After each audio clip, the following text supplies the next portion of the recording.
आज हम पढ़ने वाले हैं द्वितीय पाठः अर्थात पाठ 2, जिसका नाम है बुद्धिर बलवती सदा, अर्थात बुद्धि हमेशा बलशाली होती है। ये पाठ का नाम है।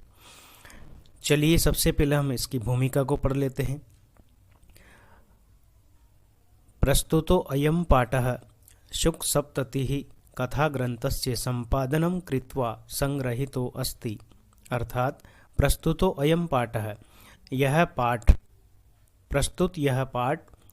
सुख सप्तति अर्थात सुख सप्तति नामक कथा ग्रंथस्य एक कहानी ग्रंथ से संपादनम कृत्वा संपादित करके संग्रहितो अस्ति संग्रहित किया गया है, यह लिया गया है।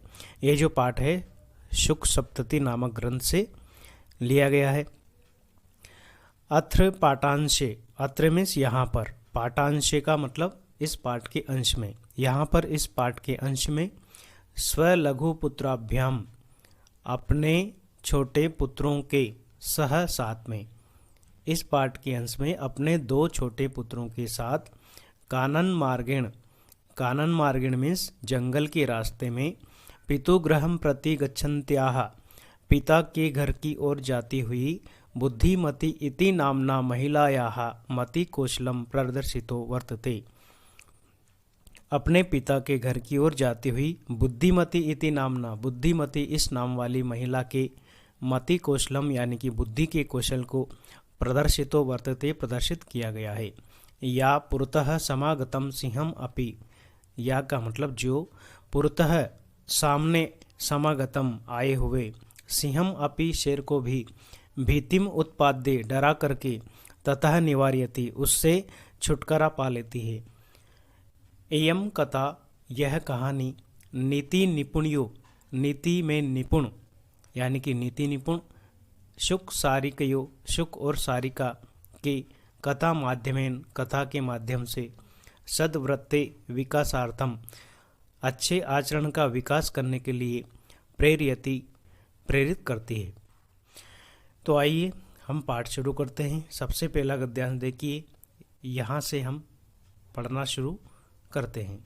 अस्ति देउल आख्यो ग्रामः, अस्ति का मतलब है देउल आख्यो, देउल का मतलब देउल, आख्यो का मतलब नाम वाला, देउल आख्यो मीन्स देउल नाम वाला, ग्राम है का मतलब गांव, अस्ति का मतलब है, देउल नाम वाला गांव है यानी कि देउल नाम वाला कोई गांव है।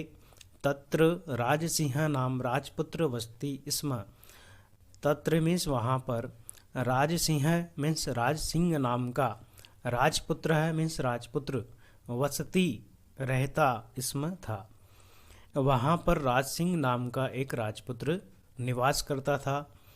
एकदा केन अपि आवश्यक कार्येण तस्य भार्या बुद्धिमती पुत्रद्वयोपेता पितुगृहं प्रति चलिता। एकदा मीन्स एक बार, अब ये शब्द है, इसको आपको याद भी रखना है। एकदा मीन्स एक बार, केन अपि किसी, केन धन अपि दीर्घ संधि हो जाएगी, केना अपि आ हो गया, यहाँ पर देखिए न के बाद आ की मात्रा लगी है मतलब दीर्घ संधि, केन धन अपि किसी भी, आवश्यक कार्य से, तस्य भार्या उसकी पत्नी, किसकी पत्नी, राजपुत्र की पत्नी, बुद्धिमती नाम वाली, पुत्र द्वयो उपेता, पुत्र द्वय धन उपेता गुण संधि हो जाएगी, पुत्र द्वय का मतलब अपने 2 पुत्रों को साथ, उपेता का मतलब साथ लेकर, पितुगृहं प्रति पिता के घर की ओर चली जाती है। एक बार किसी आवश्यक कार्य से उसकी पत्नी बुद्धिमती अपने 2 पुत्रों को साथ लेकर पिता के घर की ओर चली जाती है। मार्ग में, गहन कानने घने जंगल में, सा वह एकम व्याघ्रम ददर्श एक व्याघ्र को देखती है, व्याघ्र मीन्स सिंह, शेर, एक शेर को देखती है। सा व्याघ्रम आगच्छन्तं दृष्ट्वा धाष्टर्यात् पुत्रौ चपेटिया प्रहत्य जगाद। सा मीन्स वह बुद्धिमती स्त्री व्याघ्रम शेर को आगच्छन्तम आते हुए दृष्टवा देख करके। दृश धातु कत्वा प्रत्यय, जिन धातुओं के अंत में त्वा शेष रहता है वहाँ पर होता है कत्वा प्रत्यय। वह व्याघ्र को आता हुआ देख करके। धाष्टर्यात का मतलब धृष्टता पूर्वक। पुत्रौ अपने दोनों पुत्रों को चपेटिया मीन्स चांटे का प्रहार या थप्पड़ के द्वारा।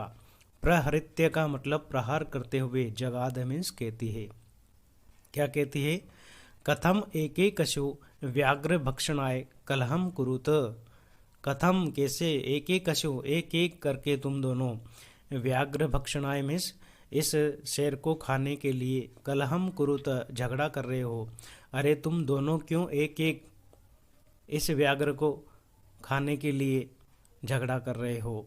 अयम एकः तावत द्वि विभज्य भुज्यताम। वह स्त्री कहती है अयम एकः, यह तो एक है, तावत द्वि आप दो हो, विभज्य इसलिए बांट करके, भुज्यताम खा लेना। पश्चात अन्यो द्वितीय कश्चित आलक्ष्यते। पश्चात इसके बाद, अन्यो मीन्स दूसरा, द्वितीय कोई दूसरा, आलक्ष्यते देखेंगे। अभी तो तुम इसे ही बांट करके खा लेना, इसके बाद अन्य कोई दूसरा और देखते हैं। इस प्रकार से इति श्रुत्वा व्याघ्रमारी काचिद इयम इति मत्वा व्याघ्रो भयाकुलचित्तो नष्टः। इति श्रुत्वा, इति का मतलब ऐसा, श्रुत्वा में सुन करके। श्रुत्वा में श्रु धातु है और यहाँ पर कत्वा प्रत्यय लगा हुआ है, क्योंकि श्रु के अंत में त्वा शेष है, इसलिए यहाँ पर कत्वा प्रत्यय हो जाएगा। ऐसा सुनकर के व्याघ्रमारी कि यह कोई व्याघ्र को मारने वाली है।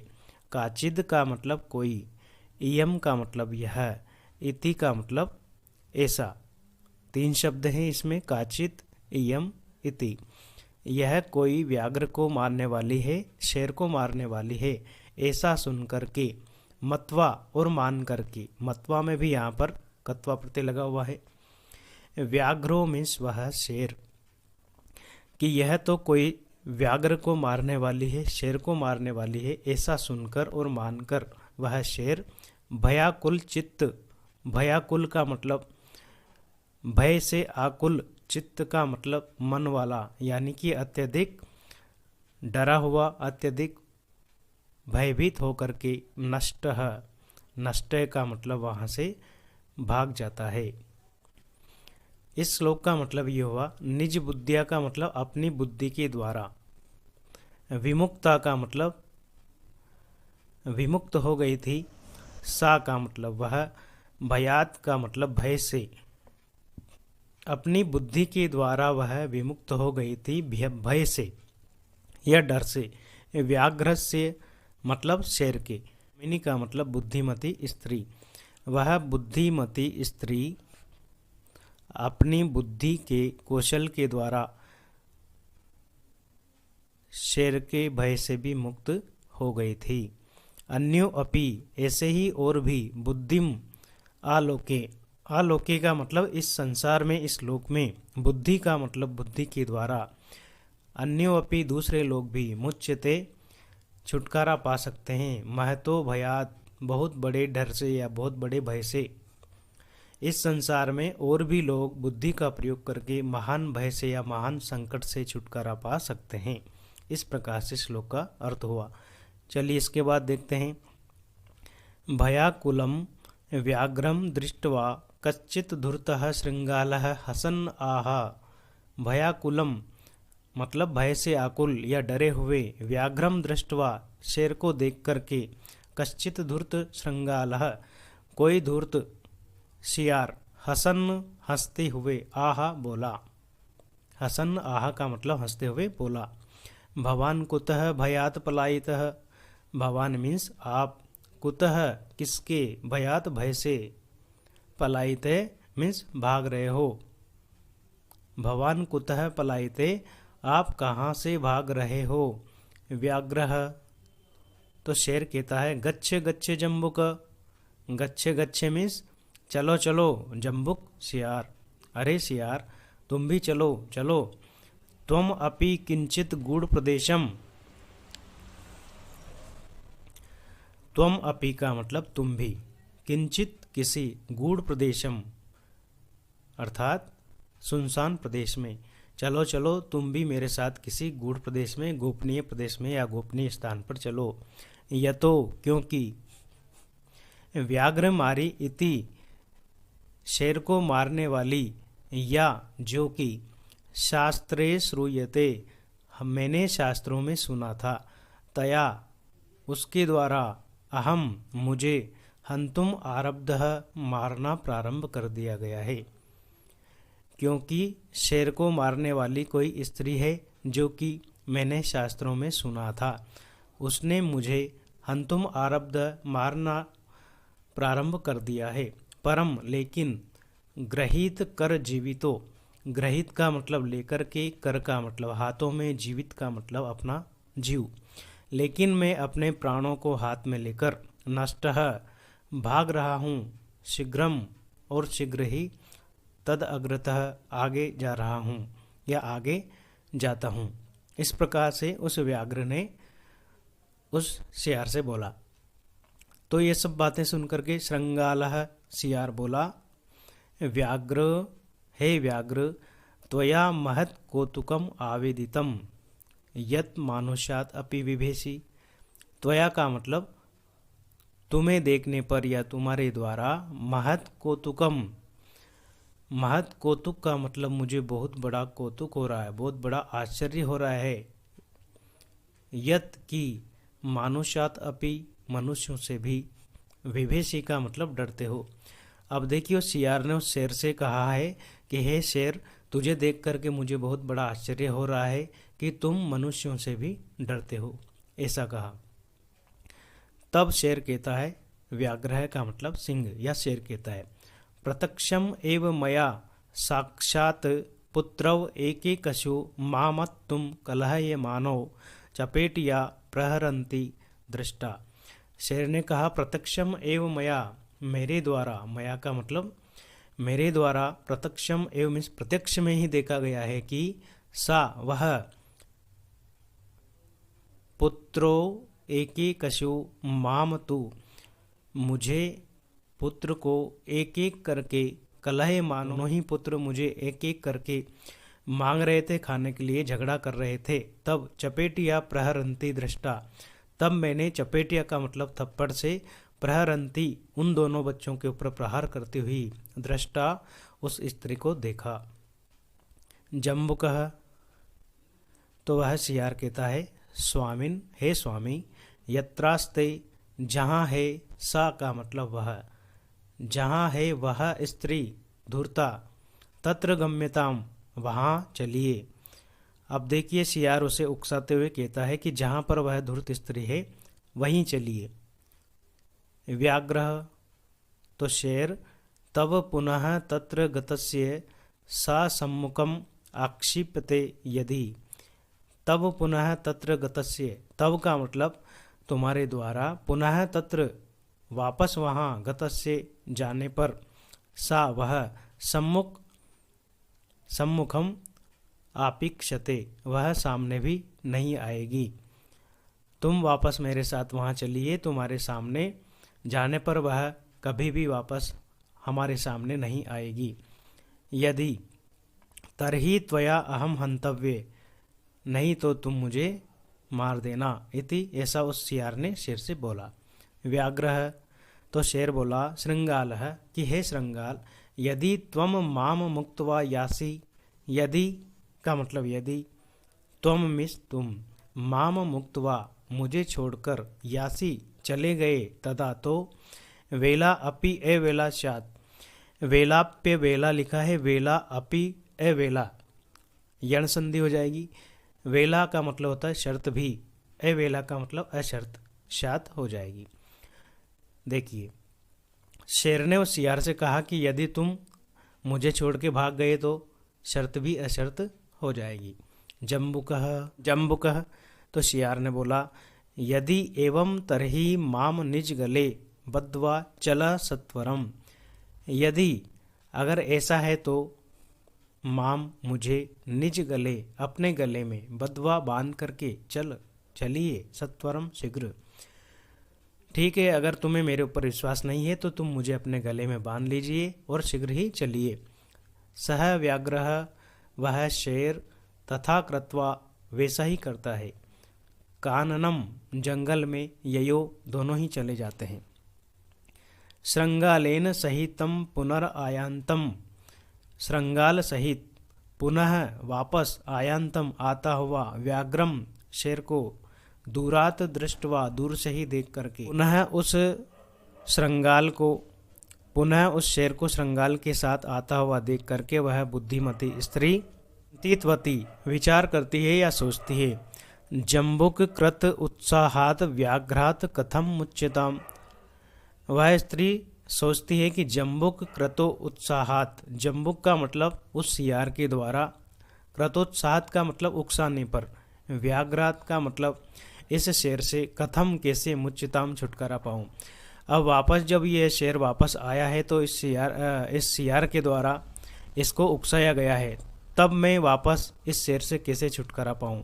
परम लेकिन प्रत्युत्पन्नमति, प्रत्युत्पन्न बुद्धि वाली, तीव्र बुद्धि वाली, सा वह, जम्बुकम आक्षिपन्त्य, जम्बुक का मतलब उस सियार के ऊपर उंगली उठाती हुई, अंगुल्याम आक्षिपन्त्य का मतलब उंगली उठाकर, तर्जयंती उसको डांटती हुई, उवाच कहती है। जब वह शेर वापस सियार के साथ आया तो उस बुद्धिमती ने उस सियार के ऊपर उंगली उठा करके उसे तर्जती हुई, उसे डांटती हुई कहती है, रे रे धूर्त त्वया दत्तम मय्या व्याघ्र त्रयम प्रा, रे रे धूर्त, अरे अरे धूर्त, अरे अरे धोखेबाज, त्वया तेरे द्वारा, दत्तम देने का, मय्या मुझे, व्याघ्र त्रयम तीन शेर, पूरा पहले तूने मुझे तीन शेर ला करके, या तीन शेर ला करके देने का वादा किया था। विश्वासस्य अध्य एकम आनीय, विश्वासम विश्वास दिलाकर, अध्य अब, एकम आनीय एक ही लाया है, कथम कैसे, यासी चले जाओ, वत अधुना नहीं तो मारे जाओगे। उसने उस सियार को डांटते हुए कहा, अरे अरे धोखेबाज, तूने तो मुझे तीन शेर ला करके देने का वादा किया था, लेकिन विश्वास देकर आज एक ही शेर लेकर के आए हो, कैसे विश्वास करो तुम्हारे ऊपर, चले जाओ नहीं तो मारे जाओगे। इस प्रकार से वह तीव्र बुद्धि वाली स्त्री उससे कहती है, सियार से। उसके बाद देखिए, इति उक्त्वा धाविता तूर्णम व्याघ्रमारी भयंकरा, इति उक्त्वा ऐसा कहकर के, धाविता दौड़ती हुई, तूर्ण व्याघ्रमारी वह शेर को मारने वाली स्त्री, भयंकरा भयंकर रूप से वह उस शेर की तरफ दौड़ती है। व्याघ्रो अपि, और वह शेर भी, सहसा अचानक, नष्ट भाग जाता है। गलबद्ध श्रृंगालकः, गलबद्ध का मतलब गले में बंधे हुए, श्रृंगालकः का मतलब सियार के साथ। ऐसा कहकर के वह व्याघ्र मारी स्त्री, बुद्धिमती स्त्री भयंकर तरीके से जब उस सियार की तरफ दौड़ती है तो वह व्याघ्र, वह शेर गले में बंधे हुए सियार के साथ वहां से भाग जाता है। एवं प्रकारेण बुद्धिमती व्याघ्रजात भयात पुनरपि मुक्ता अभवत। एवं प्रकारेण इस प्रकार से बुद्धिमती, वह बुद्धिमती स्त्री से डर से पुनरअपि मुक्ता अभवत, दोबारा मुक्त हो गई। अतः एव उच्यते, इसलिए कहा जाता है, बुद्धिर बलवती, बुद्धि हमेशा बलवती होती है। सर्व कार्येषु सर्वदा, सभी कार्यों में हमेशा। ये हमें भी हमेशा बुद्धि का प्रयोग करते हुए किसी भी कार्य को करना चाहिए। यदि हम बुद्धि का प्रयोग करेंगे तो कठिन से कठिन कार्य को भी हम पूर्ण कर सकते हैं। छात्रों, यदि आपको वीडियो अच्छा लगा हो तो आप मेरे इस वीडियो को लाइक, शेयर और सब्सक्राइब अवश्य करें।